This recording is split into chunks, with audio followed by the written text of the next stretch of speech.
Bonjour chers élèves, je voulais que vous me citiez ay 5 wala 8 personnes yoo xam ne si bruit bi maanaam turu Ousmane Sonko wi ñuy dégg fépp ba États-Unis ñoom lay gën a dagg seen xol.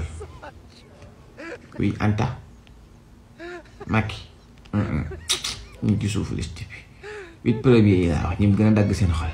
Cheikh Mariam Faye non Anta wàcce sa loxo wax nga ba pare.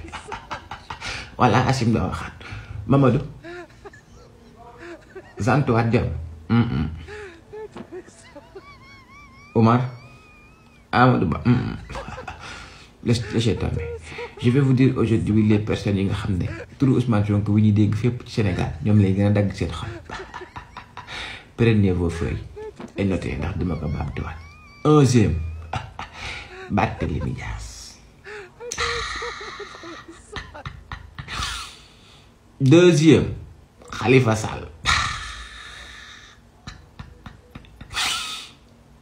3e Idrissa Seck. 4e Maître El Hadji Diouf. 5e Aïssatou Diop Fall.